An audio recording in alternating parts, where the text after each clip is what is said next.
Bonjour à tous et bienvenue dans cette nouvelle minute de l'entraîneur. Aujourd'hui, on va parler VMA et VVO2 max. On va commencer déjà par une brève définition. La VMA, c'est un acronyme pour vitesse maximale aérobie et VVO2 max, c'est la vitesse à consommation maximale d'oxygène. Concrètement, ces deux terminologies veulent dire exactement la même chose. Donc la VMA et la VVO2 max, c'est simplement la vitesse à laquelle les coureurs vont atteindre leur consommation maximale d'oxygène. Maintenant, comment est-ce qu'on fait pour la déterminer? Concrètement et historiquement, moi j'ai commencé à travailler avec cette valeur en faisant des tests léger bouché, donc le test des bip bip sur une piste d'athlétisme. Ce test est un test maximal, donc où les athlètes vont jusqu'au maximum de leur qualité et ensuite la vitesse qu'ils ont atteinte, ou le dernier palier qu'ils ont atteint, représenterait leur VMA, leur VVO2 max. Et à partir de ça, on peut estimer, et je dis bien estimer, des zones d'entraînement.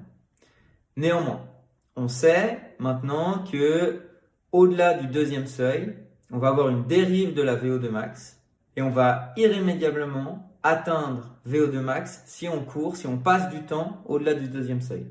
Je prends un exemple. Si on a un deuxième seuil à 18 km/h, je fais courir l'athlète à 19 km/h pendant une durée, irrémédiablement, à un moment donné, il va atteindre VO2 max.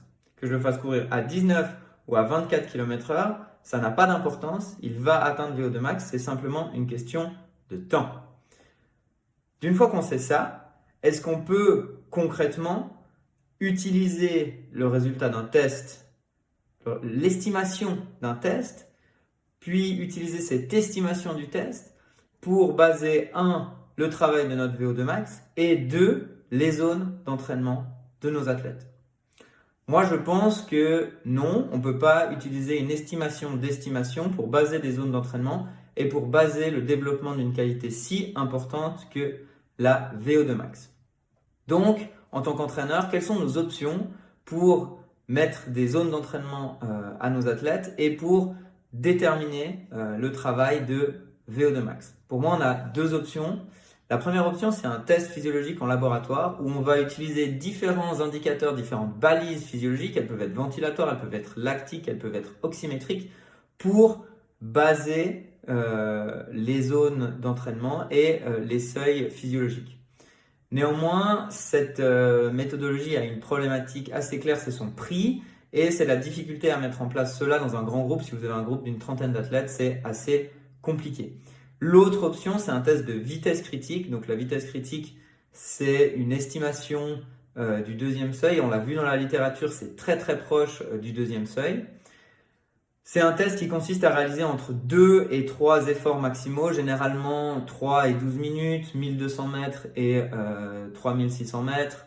Voilà, mais ça va un peu dépendre du protocole. Évidemment, si on a des athlètes de demi-fond, on va plutôt faire 3 et 12 minutes. Si on a des athlètes de marathon, on va peut-être faire 10 et 20. L'avantage, c'est que du coup, ça coûte zéro, c'est facile à mettre en place. Le désavantage, c'est qu'il faut programmer 2-3 séances de tests d'efforts maximaux. Du coup, qu'est-ce qu'on a mis en place, nous, de notre côté, pour fixer les zones d'entraînement et ensuite travailler la VO2 max? Alors nous, on a choisi de faire un test physiologique avec nos athlètes.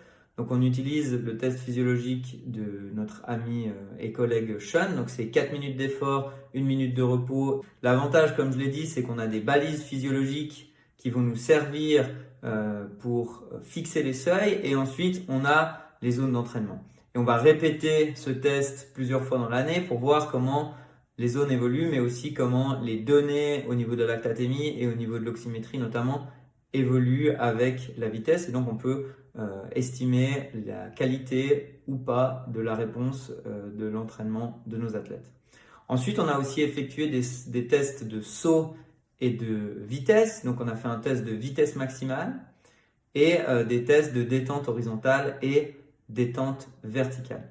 Je précise aussi qu'on travaille pour ces tests avec des coureurs de demi-fond, donc qui ont l'habitude de faire des exercices à intensité maximale, de la vitesse, la force maximale. Donc faire des tests sur ces qualités-là, c'est pas un problème et ça fait même partie de l'entraînement.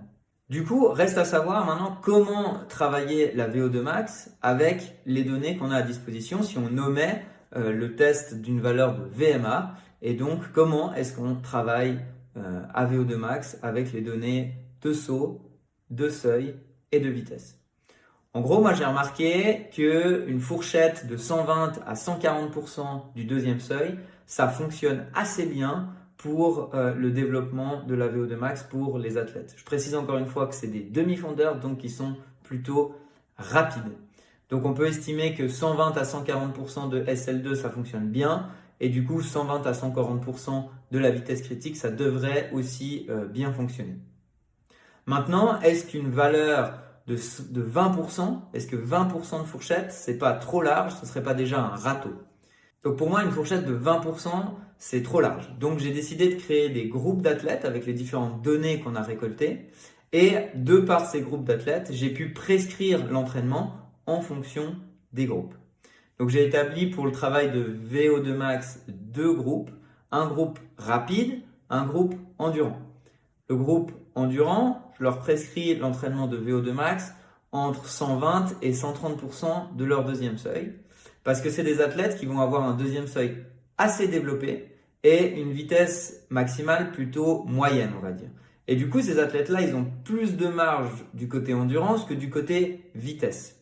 À l'inverse, les athlètes rapides, je vais leur prescrire 130 à 140% du deuxième seuil parce que c'est des athlètes qui vont avoir une vitesse maximale très développée par rapport à leur deuxième seuil et du coup ils ont plus de marge vers le haut, donc ils peuvent réaliser des intervalles plus rapidement par rapport à leur deuxième seuil.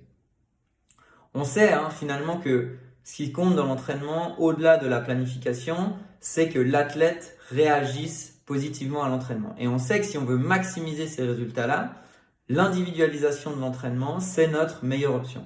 Néanmoins, pour moi, dans le travail de VO2 max, une individualisation, ça fait pas tellement de sens. Je vais pas prescrire à quelqu'un 122%, à quelqu'un 127%, à quelqu'un 133%. Donc là, je pense que l'entraînement par groupe, c'est le meilleur moyen pour avoir une maximisation de l'output du résultat de l'entraînement de VO2 max. Donc voilà un petit peu comment on travaille avec David ici à Lausanne sur le développement de la VO2 max depuis qu'on a omis les tests VMA. Je suis extrêmement intéressé de savoir ce que tu en penses, extrêmement intéressé de savoir toi comment tu fais chez toi. Je te laisse me dire tout ça dans les commentaires et je te dis à tout bientôt. Allez, ciao!